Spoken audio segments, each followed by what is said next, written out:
All righty.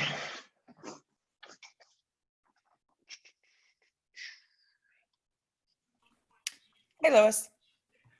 Diane, how are you? I'm good. How are you? I'm doing pretty good. Good. Good as I'm going to be for a Monday, Diane. You know, um, you guys all right? I mean, you guys have had for those of you who've been on the whole entire morning, a long morning, you guys have enough energy to last another hour session? Or do you need a 2-minute break? You good? All right. Matt says we're good, so he speaks for us all. Let's do it. All right, let's see here. So today we're going to be talking about inspections, buyer inspections in particular. So what we're going to be focusing on is that you're working with a buyer.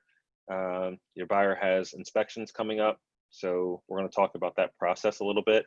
Also go over, how to structure the reply to inspections as well. And yeah, and go from there. So I think it's an important session. And the reason I say that is because usually when you're working with a buyer, more deals fall apart during the inspection stage than any other stage of a buyer transaction. And so sometimes you can't help it, because maybe the house is just falling apart and it's just not going to work. However, there's sometimes where it can be, avoided, having it terminated if we know how to have the right conversations and know how to negotiate through inspections properly. So that's what we'll be touching on. So let me go here to this page here. I'm just going to share my screen. Just a couple bullet points that I want to make it through. All right.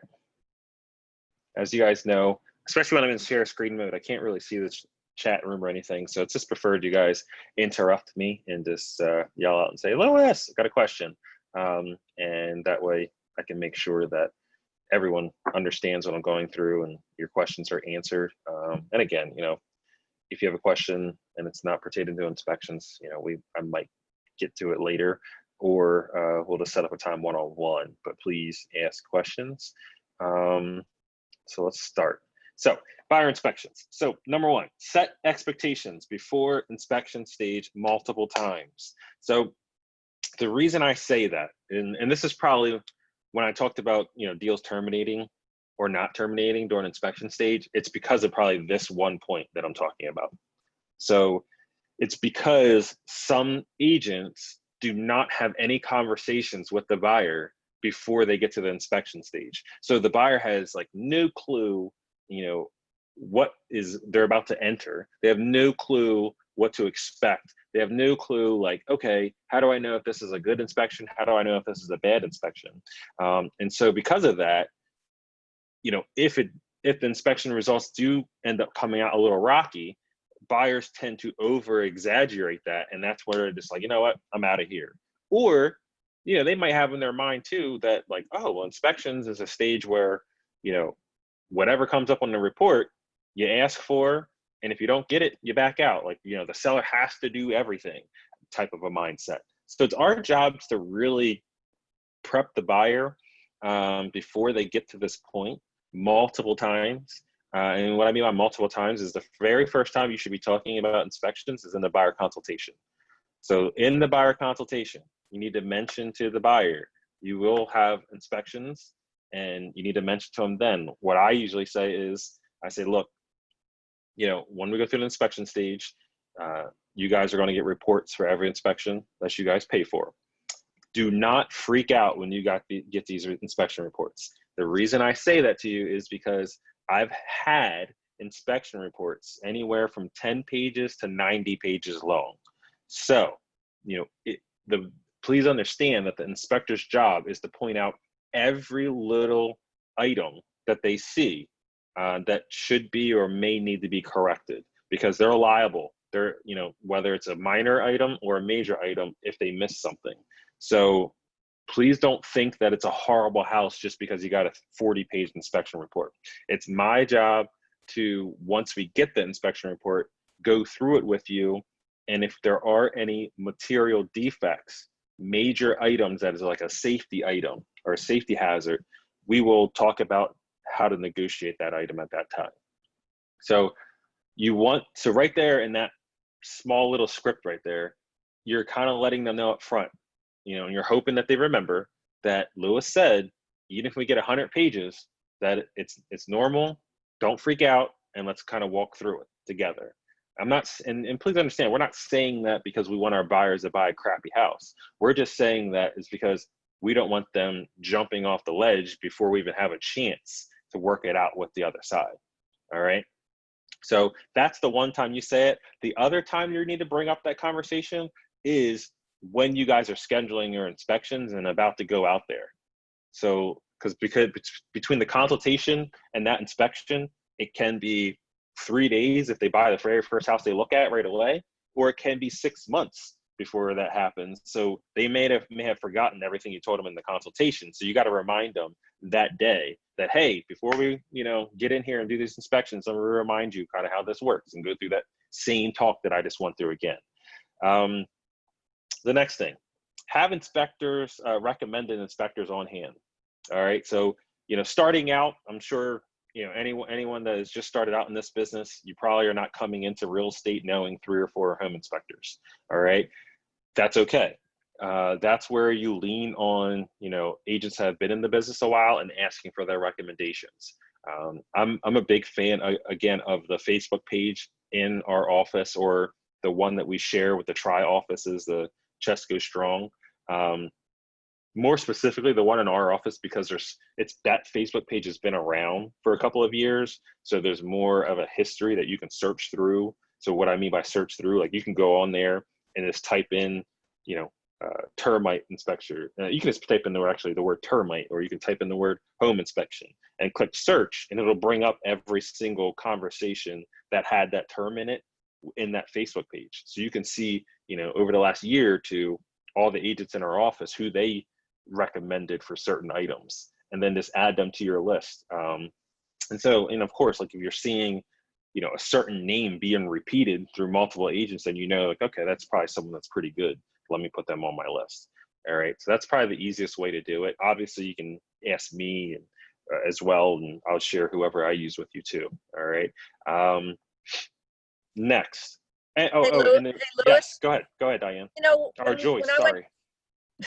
when I went to Suburban Realtors, they had a gentleman there, and he handed out a general list of recommended people like that. Would that be fine, just to use whoever they are affiliated with? Correct? Yeah. I mean, I absolutely. I mean, I think that. I don't know. I mean, so this is a Suburban West employee that's handing out this list, or No, what? he was an independent contractor that came in and talked about um, all the, he had a list of the contractors that apparently have done work for other realtors at Suburban West. Hmm. And it was like a handout, and it was by Okay. category as to whether it was, Yeah. home Yeah. inspectors or septic, or it was 6 to 8 names under each one. Yeah. I mean, I think that's a great way to start out, for sure, with a nice list like that. You may want to, before you call upon, 1 or 2 of those people under each category, maybe cross-check it with, the agents in the office, and just say like, hey, I was thinking of adding, XYZ inspection group. Has anyone had great experiences with them? You know what I mean? So that way you get, a couple of people saying, yes, this is a good company, rather than taking just one person's word for it. Okay. All right. And here's the reason why I'm telling you guys that it's important, is because not all inspectors are equal, meaning some inspectors, you don't want an inspector that obviously, doesn't catch important things that your client should know, number one. Number two, you don't want to have an alarmist either. You don't want to have someone that every single time you're out there with the buyer, they're scaring every buyer that you're working with away from wanting to purchase a home. So you want someone kind of in the middle that does a great job at pointing things out, because that's their job. But at the same time, they're not just freaking out every single buyer. So, and two, another thing is you want someone that gives good inspection reports. Some reports, they do a good job of kind of breaking up, what are the major items that we need to be looking at, and what are items that, a buyer could, probably overlook and deal with down the road. Like, you don't want someone to just list a whole bunch of stuff and doesn't give the buyer like any advice on like, hey, these are major and these are not, so those are the kind of things that kind of you'll notice over time that you want an inspector to do. All right, next, buyer agent to set up inspection dates and times and confirm with the listing agent. So there's two ways you can do it. Once you have the list that you're going to recommend, and always have a list. Like, don't ever just suggest one person for any category. That's where sometimes you might be accused of steering your buyer to one specific person all the time. So that's why you want to give options to them. And so once you give them the list, and they're like, hey, we're probably just going to call someone off of your list, Lois. Okay, great, perfect. The option is that they can call the inspector and set up the inspection date and time, or you can do it for them. It's up to you how you want to run it. I usually have my buyers call, and the reason for that is because I tell my buyers the two most important people at an inspection is the buyer and the inspector. I intend to be there, I want to be there, but I'm not as important as the buyer who's paying for the inspection, and I'm not as important as the inspector who's actually doing the inspection. So instead of playing middleman with schedules and going back and forth until they figure out what day works for both, you two pick a date and figure it out. And once it works for you guys, I'll make any adjustments I need to make to my schedule to be out there. And also, a lot of times some inspection companies need information on the buyer and payment from the buyer too. So it's just easier. They're already on the phone. They can give that inspector all that information. All right. But if you're working with a client that, they're just swarmed with maybe stuff at home or work, and you can just tell that like you putting that on their shoulders to call inspectors is just a little bit too much, then do it for them. Provide that service and say like, hey, let me handle this for you. Just let me know a couple dates and times at work. I'll schedule everything for you. So you guys make that call. Know your timelines. All right. So let me see here. I might actually bring up an agreement really quick.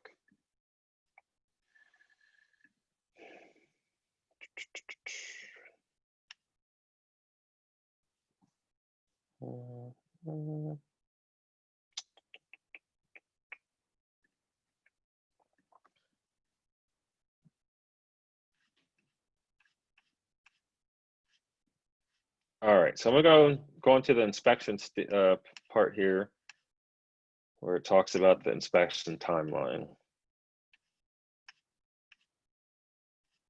All right, here we are. All right. Perfect. Okay, so this paragraph 13 in the agreement of sale. So 13A, that is the contingency period that the buyer has X amount of days to get their inspections completed and to get the reply to inspections into the seller. So it's both. I've had agents make the mistake of where they're like, oh, well, I thought I just had to get the inspections done, but that's not true. You have to get them done, and however they want to reply to inspections, whether it's, hey, we're fine with the results, hey, we want to terminate, or hey, we want to negotiate, whatever one of those three, you need to have that reply in by that time period as well too. So the default is 10. So you have 10 days to get inspections done and to get your reply into the seller, both items. Usually 10 days is a decent timeline if you're just doing like the normal 3, like home, radon, and termite, because usually one inspector kind of does all 3 for the most part. So they can get it done pretty quickly. It's only when you have to call multiple vendors and you're getting a septic person out there, you got to get a well person out there, you got to get a stucco person out there. That's where multiple different timelines and calendars are trying to mesh, you might not be able to get them done in 10 days. So I'd recommend, if you have all those being done, then I'd maybe recommend like 14 or 15 days to get the inspections done. All right, so the next timeline, so that's, again, you guys got that, the default is 10. We'll just keep that in our heads for now. So you got 10 days to do that. So after the 10 days, once you have submitted your reply to inspections, and there's a reply to inspections document, which I will bring up here in a minute or two. The next, so day 11, so remember, day 10, last day for inspections and to get your reply in. Day 11 is the first day in a 5-day period they call the negotiation period. All right, that's found here on line 445. The default is 5 days. Here, just where my mouse is circling. So that pretty much says there's 5 days for the buyer and seller to negotiate and attempt to come to a meeting of the minds, pretty much an agreement between them two. At the end of that five days, so now if you take the 10 days, you take the 5 days, now it's 15 days. So that next day, which you can look at day 16 if you want to look at it like that, it's the first day out of 2 days that the buyer has to make a choice. So right here, the default is 2. I'm circling here. The default is 2, where the buyer can either accept the property and move on based upon where negotiations ended up, or they can terminate if they don't like where the inspections negotiation ended up. So potentially you really got, going by the default days, you got the 10, 5, 2, 17 days in entirety that the buyer and the seller have to work out the inspections before the buyer has to either terminate or they need to either accept and move on at that point. So I have one quick question. So I can't really hear you, Matt. It's like messed up. I don't know. Like I can hear you, but it's like choppy. Hey, Louis, is there usually one particular type of inspection that takes longer than other ones? Most inspections are done in one sitting, except for radon. Radon's 2 days. It takes 48 hours to get a radon back. The water test as well can take like up to a week to get your results back. So that's something you want to like get done right away. Other than that, mostly everything else is done like right then and there during that time frame that the inspector's out there. Louis, can you hear me now? I can, Matt. Perfect. There we go. Sorry, my AirPods were acting up. That's okay. So the clock starts right the day, like so say, the seller accepts the agreement of sale. So the following day is when the clock starts, correct? You're correct. Okay. I have a quick question, Lois. Not that I don't know that this would ever happen, but by looking at the line B there, if let's say the inspection came in and there were some things that the buyer wanted the seller to repair, and that was part of the negotiation, and as it says here, or if seller fails to respond. So if they would fail to respond, then that means that they're agreeing to what the buyer wanted? No. So if the seller fails to respond, then it's pretty much saying that the buyer needs to terminate at that point. Oh, okay. Yep. So yeah. So and yeah, pretty much that's really what it's saying, I guess. So yeah. So if you're saying, hey, we're fine with moving forward, but we want this radon system put in, and the seller isn't getting back to you about them agreeing to doing that, then when you're up against this 2-day timeline, your choice is either you're moving forward without getting your radon system because they never said that they're going to do it in writing, or you terminate. Okay, thanks. Yep, great question. Hey, Louis? Louis, it's Dan. Yes. Louis, one more question for you, please. Wait, Go ahead. Yeah. Go ahead. It's all right, go ahead. Actually, I have 2 quick questions. So say if your inspection comes in early, under the 10 days, and you submit your response over to the seller, do you still have the 17-day period, or does the 5-day period start right after day 7 if you submit it on day 7 to them? Great question. No. So the 10 days gets carried out no matter what day you submit your reply. Yep. So Okay, good. the 5 days doesn't start until day 11. Good. Hey, one other question real quick. If the seller agrees to it, does the seller have to put that in writing and send it back to you? Yeah, well, yeah. So usually how it works is that you guys will send your reply. Mhm. So once you send your reply, then you guys will negotiate, verbally, email, text, or whatever. Once you guys have, reached the middle ground, then usually the buyer's agent will put whatever you guys have agreed on a document called a change in terms addendum. So once it's on a change in terms addendum, the buyer will sign and then the seller will sign. But yes, because the buyer's reply to inspection, when you guys have ever looked at that, there's no place for the seller to sign that document, only the buyer. So whatever you agree on has to be on a different document. And the one we usually use is called a change in terms addendum, and the buyer and seller need to sign for whatever you guys agreed upon. Excellent. Okay, thank you. Appreciate it. You're welcome. You're welcome. Hi, Louis. Yes. We have another Hey. question. Please. Yes. All right. All right, Louis, Yes. having never done this before, I'm not sure what to expect from the seller's disclosures. When does that come into play, and how does that help you in your preparation for an inspection? Yeah, great question. So the seller's disclosure should come into play prior to you making an offer on a property. So most listing agents they should have that available to you before you even, make an offer. So I would look at that. And really, it helps you to some degree, because you can kind of get an idea of maybe what's going to come up in inspections. Like if you see that they wrote that the heater is 40 years old, then you can probably expect that the inspector is going to, probably say that needs to be replaced soon or whatever. But yeah, so it's just, I would just say that, the seller's disclosure is more of the seller telling you like, hey, this is what I know about the property. This is what the things that I know that have went wrong in the property, and things I've updated and things I haven't updated. But, for sure, they're not a professional inspector. So, you're kind of taking their word for it pretty much. Right. Yep.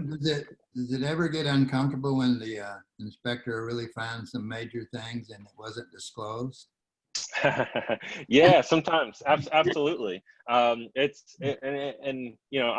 had it happen at that point. I've had it happen after their buyer moves in and they call me and they're like, hey, I've found this in the house and they never disclosed it. So yes, that it does get a little interesting during that time. But I always, the only time you can really go after a seller is like if you have like black and white proof that the seller absolutely knew about it and they lied about it, which, I've talked to attorneys and sometimes that's hard to prove a lot of times that they had, because they can easily say, oh, well, I didn't really know that. I didn't see that, or I don't know any, I'm not a professional, whatever. I don't know that it's wrong. So, you really would need hard evidence that they knew of something and they lied about it. But other than that, you kind of just, that's the whole reason you have the home inspection, is because you're leaning on your home inspector to bring everything to light. So that way you can make a decision based on what they find. Right. Okay, thank you. Absolutely. You're welcome. Great points. Louis, I have a question. So if a house has fallen through based on a prior inspection, you can't say to the seller, can I see prior inspections? Can't say that, can you? You can.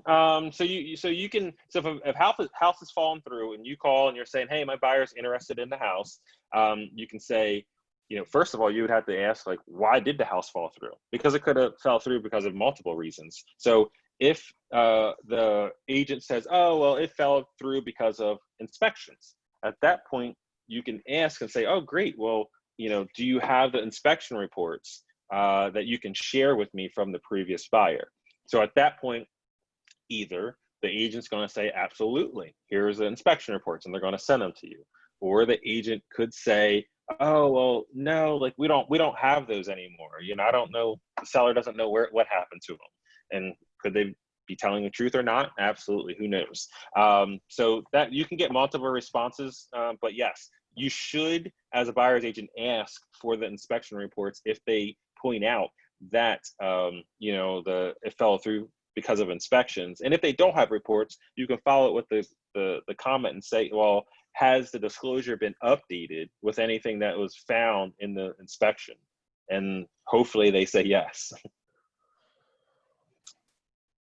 Great point. But yes, a lot of times, like, you know, the only time, like when you're in that situation, and they do deliver inspection reports to you, the only time that I would tell my buyer that, look, I can understand if you don't want to do inspections again, is if, number one, the inspection company is reliable that the other buyer used. So like I've heard of them, or, you know, I'm able to vouch that like they're a good inspection company, number one. Number two is if that inspection happened in a recent time frame. You know, if that inspection happened 8 months ago, you know, I don't feel right telling my buyer like, hey, well, in the last 8 months, I'm sure you don't have to worry about anything else happening to the house. So just go ahead and just, you know, do the deal based off of this inspection report. Like, I don't feel comfortable doing that. But if the inspection happened within the last week or two or whatever, and it's a good inspection company I know of, I could tell the buyer, say, hey, we could still do inspections if you want. But if you decided to just make your offer based off of this inspection report, you know, I wouldn't think you're crazy at that point. All right. Cool. Great questions. All right, moving on. So that timeline. So I think the timeline is pretty clear that, you know, you got the initial period, you got the negotiation period, and then you pretty much got your decision period, if you want to call it, that the buyer has. So you just, again, what I recommend is you go under contract, you look at the dates, and you put it in your calendar that, hey, this is the deadline to get inspections done and the report, the replies to inspection done, and put it in your whatever calendar you use. Any type of reminder system that you use on your phone or computer, you know, put a reminder, you know, two days before that date comes up. So that way you have, you know, some reminders out there to make sure you're not going over that date, because it's an important one. All right, perfect. All right, moving on. Okay, next, be positive at the inspection, no matter what comes up. Always have the let's seek more information on that attitude before we make a decision. So what I mean by that is, like, if you're walking around doing a home inspection with the buyer, and, you know, the inspector is like, yeah, I mean, it looks like there's some mold here, you know, your buyer usually is probably going to be like, oh my goodness, like their attitude's probably going to become negative, which you can understand that, you know, they're all excited about a house and they're being told there's probably mold there. So your job is not to go like, oh my gosh, mold, like this is horrible. Like, man, like, you know, I don't know what we're going to do. That's just going to make them even more worried about it. Your job is to really be the person that's calm, and you help calm them down. Like, you know, you would say something like, you know, look, you know, don't get me wrong, is mold concerning? Absolutely. But let's get more information about it first. Let's get someone out here that's a professional, you know, mold inspector to confirm that it is mold, number one. And then let's see about, you know, what it's going to cost to take care of that problem. And then we can talk to the seller about possibly, you know, getting that remediated. So your job is to present what they see as a brick wall that they can't get past. Your job is to show them like, oh no, it's possible to get past this. Like it's not, you know, and you kind of should have that attitude like you run into mold every day. That's kind of the attitude you want to have, not like, oh my gosh, mold. Like it's just like, oh yeah, don't worry about it. You know, ran into this type of situation before. We'll dig more into if it is mold, because a lot of times there's sometimes where they're wrong, where it looks like mold and you have a mold person come out, take a swab, they test it and it's not mold. So you just don't know. So that's why I make that comment. Let's always seek more information before we determine, you know, this is horrible or not. So that's kind of the mindset you always want to have. And two, like, you know, I've had so many deals where, you know, there's a big item that comes up and the buyer automatically, again, pivots to that negative mindset, like, oh my gosh, like the deal's over. The seller's never going to do this. And guess what? We end up negotiating and the seller's like, yeah, here's 20,000. I'll fix it. Like, you never know what position the seller is in financially and how motivated they are to get the deal done. So that's why you always tell your client, like, hey, don't give up here. Let's go to the seller and see what they're really willing to do. You never know. So that's the mindset you want to have, okay? All right, only parties on the agreement of sale allowed at the inspection. So in the agreement, it says that, you know, only the parties listed in the agreement of sale are allowed to attend the inspection unless the buyer has permission from the listing agent or the seller. So I think they just put that in the last like 2 or 3 years because it wasn't in there before. And like most, as a buyer's agent and this listing agent, like we are so happy they put that in there because you don't know how many times, you know, a buyer wants to bring, you know, cousin Timmy, Uncle Joe, you know, Aunt, you know, Tabitha, whatever. And they have all these different opinions at the inspection, you know, of all these different family members or whatever. And guess what? They're all experts, you know, and they all know everything. And so, you know, you can forget about it. Like if their family is telling them, oh, this is horrible, this is wrong, oh, you should definitely run the other way. And then you're going to sit there and try to talk to them about trying to proceed. You can forget about it. So that's why I'm glad that they put this in an agreement, because now instead of us being the bad person, like, no, like you can't have, you know, your cousin Timmy come and now you're looked at like, oh, well, he's, you know, mean or whatever. Like now we can just point at the agreement of sale and say like, look, unfortunately, the agreement of sale says only parties listed on the agreement can be at the home inspection. So once all reports are in, have a conversation about negotiation items. And then you can see I put material defects only. So what I'm trying to say is that, you know, you might have multiple inspections being done. And so, you know, it's best to have a conversation once the results from all those inspections come in. Otherwise, like, you know, if you have a conversation after one report's in, and then you're like, okay, so this is our strategy, this is what we'll ask for, yada, yada, yada. Then another report comes in. Now you see something else is wrong. Okay, well now let's re-strategize because this is more important than this. So this is what we're going to do. And then another report comes in and now something else. So it's best to kind of like strategize once you have all the information at once coming in. Plus two, like if you have one report, you guys talk about it and strategize, and it, you know, you worked hard to kind of talk them through like getting them over the hump to continue with this. Now you get hit with another layer of another report. It's just going to be more difficult for you as the agent to make them comfortable moving forward. It's best to just take care of all the objections at one time. The only time I would say that you can sway from that is if a big ticket item comes up and you know about it right away, you know? And so if a big ticket item comes up, it's best for you to probably talk to the seller about that as soon as possible, you know, because there's a chance that maybe the deal is not going to work out because it's that expensive of an item. So what's the point of your buyer, you know, carrying out all these other inspections and waiting for these other inspections if you know that the deal might fall apart because of this? You're right. So in that case, I would just, you know, like, again, like if I hear, like we do stucco inspection first and we know like within 2 days that all the stucco probably needs replaced. And we know that's going to be $80,000. Well, I'm probably going to pick up the phone right away and say, you know, Mr. Listing Agent, Mrs. Listing Agent, like we did the stucco inspection and it's not good. Like everything's probably going to need replaced and we're getting estimates of like 80,000. Do you think this is something that your seller is probably going to be able to take care of? Because this is something that would be a deal breaker for my buyer.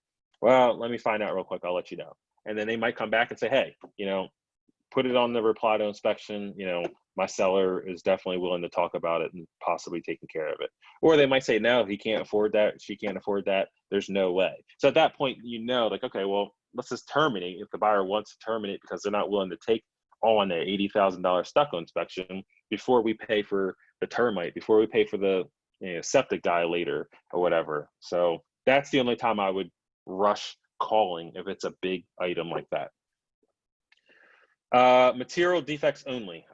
So when you go through the reports, like again, hopefully you're working with an inspector that clearly, you know, sections off like what's important, what's not, what can be waited on. You know, your job is to keep reminding the buyer that the reason that we're going through the inspection is the negotiations is two things. Number one, we want to see if there's material defects, and material defects is like a safety item in the house or something that like dramatically impacts the value of the property. Those are items that we can talk about and strategize to negotiate. There's going to be a lot of other items, and the purpose for the home inspection is for these items to be brought to your attention. So as a homeowner, you know what you may have to keep an eye on or you know, repair or update along, you know, the years of you being a homeowner. The reason for a home inspection is not for you to have this big list of a home inspection report and you just to hand over the list to the seller and say, hey, here's everything that came up. Like, it's not going to work that way. So that's why it's our job as the agent, like, and you kind of using, you know, your words, you kind of got to, you know, let the buyer know of what they're supposed to be looking for. So when I get the reports, you know, I'll ask them like, hey, you know, have you guys, you know, seen any big ticket safety items that concern you guys? Like, I won't ask them like, hey, what do you guys want to ask for? Because then they're gonna have this, like, in their mind, they're gonna think, oh, it's kind of open season. Let me just ask for anything. No, I say, hey, is any big concerns, like safety items, material defects that you guys found that, you know, you guys want to talk about asking for? So they know, like, well, Lewis said material defects, you know, that type of a conversation. And then the other rule of thumb is like, I always ask the buyer first before I give my opinion, because you never know, you know, some buyers may not be very concerned about a lot of things. And if you're speaking first and you're like, oh, I would ask for this, this, and this, and this, they were, in their mind, they're probably thinking the whole time like, oh, well, I was fine with all that. But hey, since you brought it up, like, let's go ahead and just ask for all that. So I like to see where their mind's at first, you know? And so if they are only asking for one thing, and I really think that they're overlooking something that's a big deal, of course, I'm their agent. I'm going to say, hey, like, I think that maybe you should pay attention to this too. But you never know what situation they're in. I've been with buyers where they're like, oh, well, again, you know, my uncle, he's actually, you know, works for a plumbing company or owns a plumbing company. Like, he could take care of these items. I'm not worried about that. So you never know. So that's why you always want to, you know, ask from them first. Like, after you guys reviewed the reports, what do you guys think? What's glaring out to you that's a big safety item?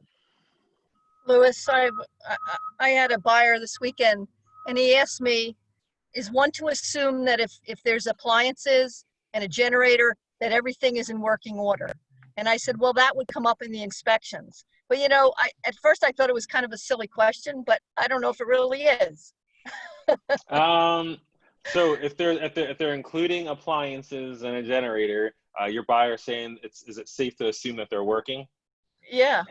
Yeah, I mean, no, nothing's ever safe to assume anything in real estate would be my that would be my answer.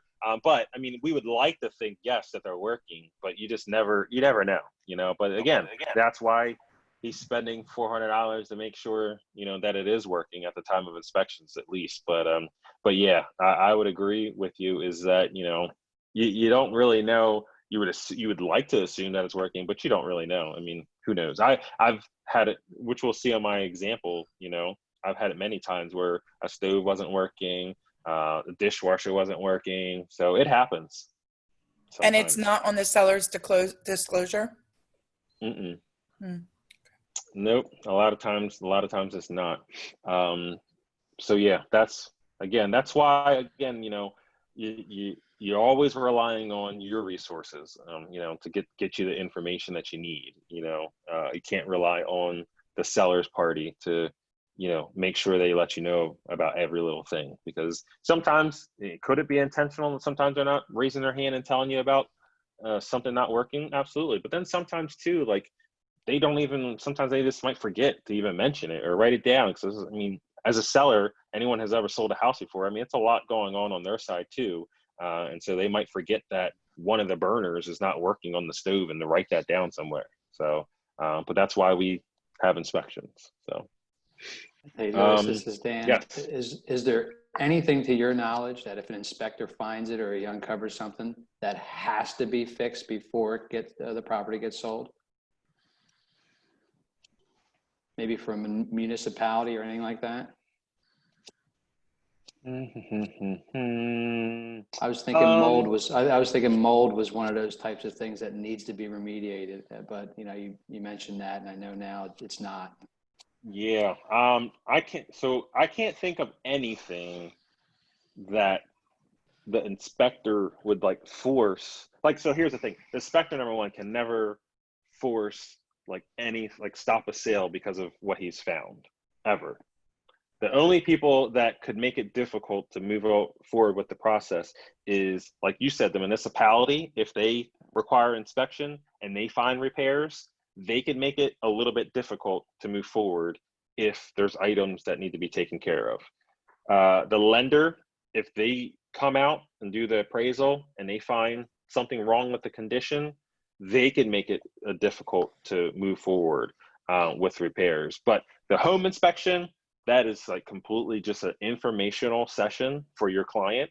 They don't control whether or not, you know, something can move forward or not. I know that's not a clear answer, Dan, because I know you're specifically saying, is there any items? It just depends on what the municipality inspector is looking for and what the appraiser is looking for, which varies. So I know it's not a straight answer, but some of the, yeah, go ahead. I think someone put something in the chat. Did someone else have a question? I thought I saw the chat popping up with a question, but I might be wrong. Oh, electrical. What about electrical? No, I mean, as far as the home inspector can find a lot of electrical stuff wrong, but they're not going to hold up the sale. Again, it's either going to be the municipality possibly, or it's going to be the lender, or with electrical, depends on like what it is, the homeowner's insurance. Like if it's a knob and tube, where, you know, most insurance companies don't want to write a policy for a house that has knob and tube, then you'll have troubles getting, you know, homeowners insurance. Kristen, yes, electrical can be an issue if one of those parties finds something wrong with the electrical components for what their standards are. But as far as your home inspector, like, they're just bringing information to the surface, but they're not going to say, hey, you can't proceed because of the electrical. They don't, I'm almost going to say they don't really care, but that's probably the wrong way to say it, but they're not going to hold it up. So great question. Let's see here. Where were we? Okay, we were one party is allowed inspection once reports. Okay, fill out the reply to inspections addendum and send all reports to the listing agent. So let's look at the reply to inspections real quick. I'm sorry, Louis, can I ask one question? Yep. So what would you consider a big issue versus a small issue? You know, the situation I'm in, the septic tank failed, big issue. He found just a couple small electrical issues. And, you know, I talked to the buyer and I was like, you know, kind of shrugged my shoulders. Why bother? Yeah. I mean, it's that's a good question. I mean, that's not a black and white answer, unfortunately, but you know, anything that costs a lot of money, I would say number one, that's probably a big one. So like septic, stucco, those type of things. And then I would say like anything that, you know, could be looked at as like a safety item, but also cost money, a lot of money, because GFCIs can be, you know, titled as a safety item, but GFCIs cost $20, $25 to replace a GFCI. So, you know, I tell my buyers, like, hey, don't get me wrong, like, if we're not really asking for anything else that's a, like, you know, pretty big item, then yeah, let's ask for GFCIs. We don't got nothing else to ask for anyways. Like, let's get these off your plate. But if we're already asking for a lot of other things, and we know GFCI is going to cost $25 an outlet, like, that's just something maybe you'll be okay with taking care of on your own, type of a thing. So yeah, I would say it's a mixture, Drew, between, you know, expensive items and safety items. Like, it's a mixture of those two things, I would say, as big items. Yep. Great question. All right. So here is an example of a reply to inspections report that I filled out. I think this was like a year ago. So when I filled it out, the party's information is at the top. You guys know how to do that. And then it says here, let me see if I can make it bigger. In the reply to the following inspection reports only. So the only, so the way that this is filled out, it's kind of confusing, to be honest with you. And I'm going to tell you the way that the broker of your office has told me to fill this out. So I was told that the right way to fill it out is that you check the inspections up here that you're okay with. So in this case, we were fine with the results of radon. We were fine with the results of termite, the wood inspection. So I checked those two reports, and then I checked below it the accept column. So it says here, buyer accepts the property in the condition reflected in the above reports and results. So pretty much like the buyer accepts the property in the condition of the reports above. So that's why I said, you know, these are the ones we accept, and we click accept. Then the stuff that I had problems with, I check number 2, written corrective proposal. When you check this written corrective proposal, you have a couple options. Number 1, you can either go for corrections and repairs. So you can ask for specific repairs to be done.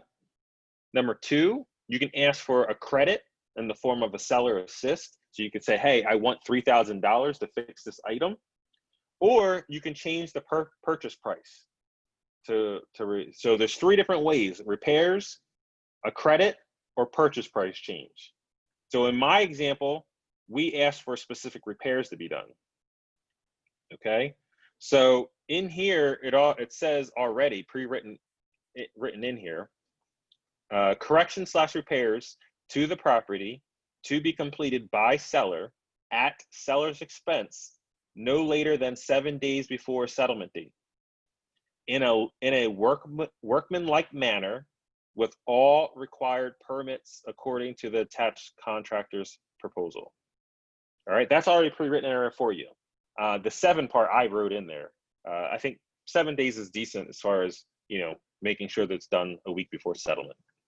Now, what I wrote in there was receipts for the following repairs should be provided to the buyer no later than 7 days prior. So they have to get the repairs done because it says up here a week before settlement, but I also want the receipts a week before settlement for the work that was done.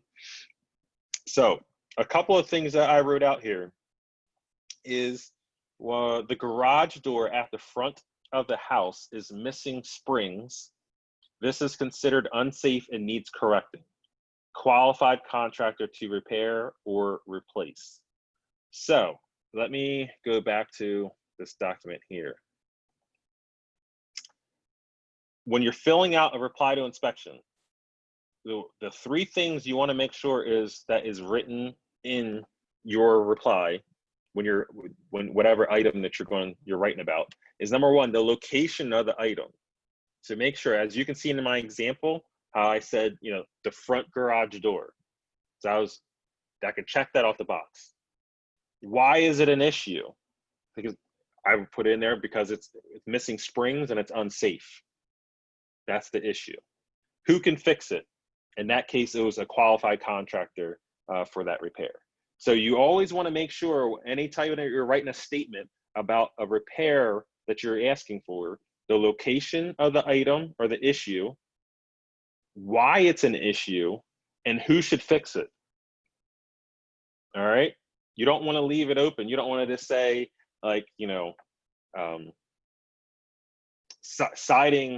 piece of siding is missing on the house. Please repair. Well, that's not telling you location.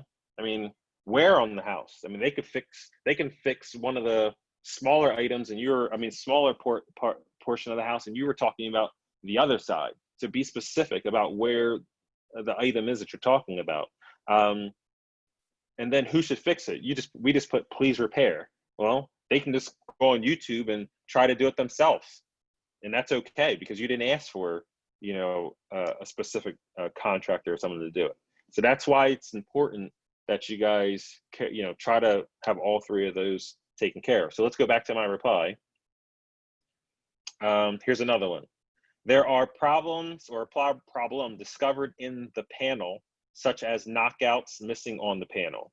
Licensed electrician should evaluate and repair or replace missing knockouts and any additional repairs to the panel they may discover while performing the repairs. All right. Another one, the igniter for the front right burner does not function. Location, remember I told you exactly the location. This is a safety issue as it could allow gas to seep into the house. That's why it's an issue. Qualified contractor to repair. So I use qualified contractor whenever it's an item where, like, does anyone go to school to repair a burner? I'm not really sure. So they might, but I don't know what you call that person. So that's why in that case, I just put someone who's qualified to fix that. That's a contractor to put it. Something like an electrical item, we know electricians, that's what they do. If it's a plumbing item, I would put a plumber. But when it's something kind of like odd, like a garage door, like, I don't put a garage contractor, so that's why I use the term qualified contractor whenever it's kind of an odd item where I'm just like not really sure like the title for that specific person. And then I think you guys get the point. So that's what you'll do for the repairs, is just write them in there like that. A lot of times, let me see. Let me bring up the report for this house.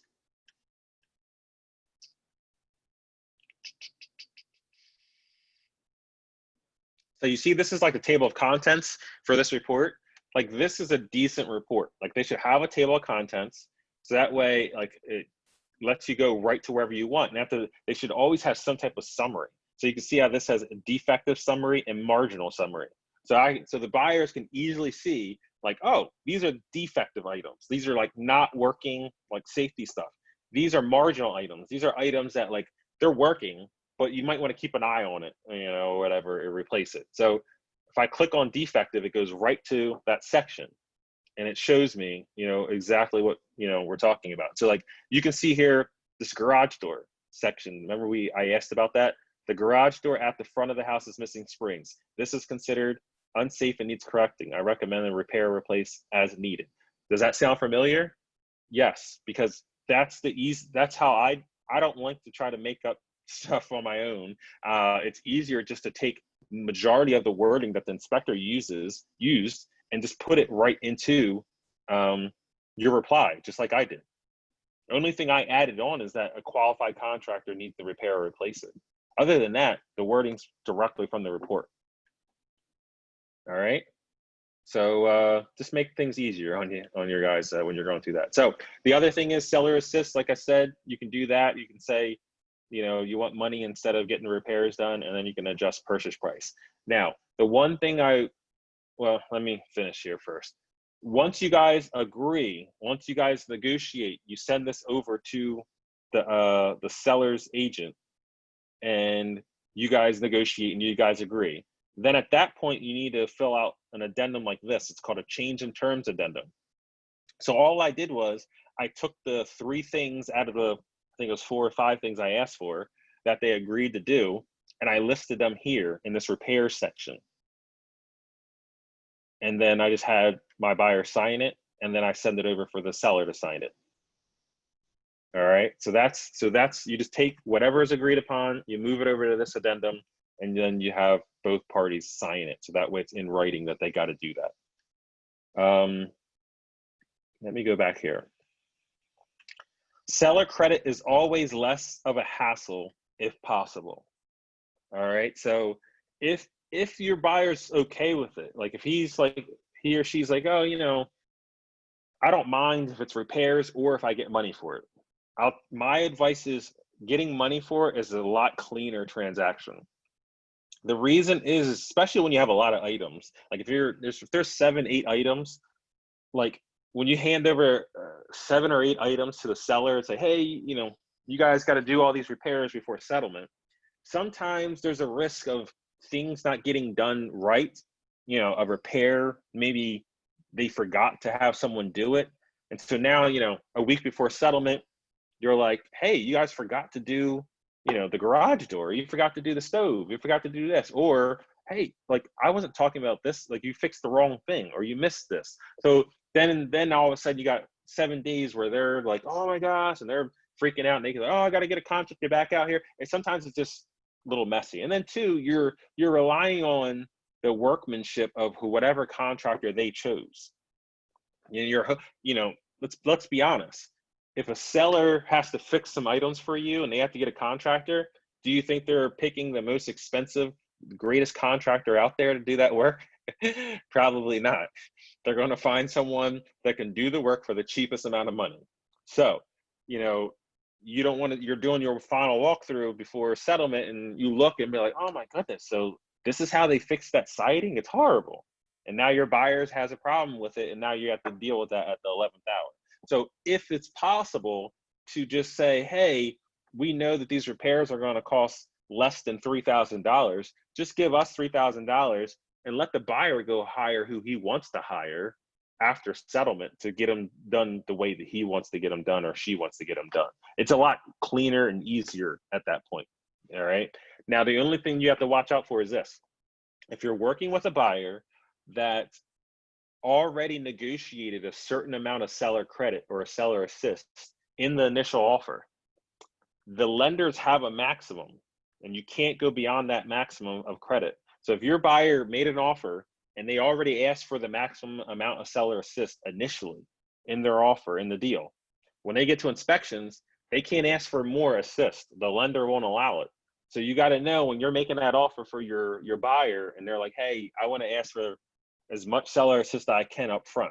We got to tell them, okay, when we get to an inspection stage, please know that we're going to have to ask for a price reduction, or we're going to have to ask for them to do the repairs because you can't get any more money from them in the form of an assist. All right, so just be aware of that. Well, let's see, next. What is agreed upon should be on a change in terms addendum and signed by the buyer and seller. I think I already put that there. So at that point, that pretty much wraps everything up as far as the inspections for the buyer. Once you got your change in terms addendum that I showed you guys, where's it at? I think this is it right here. Yeah. Once you guys got this filled out and it's signed by both parties, you're moving on. You move on to the whatever else you got to do for the transaction. So that pretty much wraps things up. Any question that you guys have about inspections with buyers? Well, Louis, then you have to go back and do an addendum to your agreement of sale, right? No. So this is the addendum to agreement of sale. Okay. See, change in terms addendum to the agreement of sale. So anything you put in here is automatically changes what the terms are. Okay. Good question. Whoa, this brings up another good point I'll share with you. So if you guys have an addendum like this, repairs addendum, like, let me give you a good example. If you guys come to an agreement that the seller is going to do some repairs and they're going to give a credit, you want to separate those on two different addendums. So you want to have one addendum like this that has the repairs listed, and then another addendum, just the same exact type of addendum without these repairs, and then put the credit.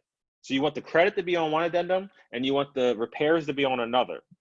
The reason is because if there's a credit or a price change, the title company and the mortgage company need to know about it because they got to change the price and the credit and stuff like that. But if you put them both on the same page, not only is the mortgage company learning about the credit, they're learning about these defects in the property. And they don't like knowing about defects in the property. And so your lender will, if they hand that to the underwriter's going to say, whoa, let's stop the sale right now until we, get these, let us get, look more into these repairs that you're talking about. So pretty much lenders do not, they do not want to know about, well, they do want to know about it, but you don't want to know them to know about it. Anything that has to do with repairs on the house. All right, so you always separate those two addendums. So you give the lender the one that has the number change, the price of the credit, and then you keep the one that has the repairs between you and the seller, the buyer and the seller. It doesn't need to be handed into the lender. Got it? Saving you guys. And most of the time, if you're working with a lender that, like, if you're working with Fran or Jason in our office, like, if you sent them an addendum that had repairs and a credit, they would stop you. They'd be like, whoa, whoa, whoa, you might want to fix this, because believe me, they want to. Oh, I guess I'm being kicked out because it's 3 o'clock. That's why. So, anyways, I'm being kicked out because I think Anne Marie's class needs to start. I forgot, that it starts at 3. So, you guys, hopefully you'll learn something today, and I'll be seeing you guys on Friday. Thanks a lot, Louis. You're welcome. See ya. Thank you. Thanks, You're Louis. welcome. You're welcome. All right.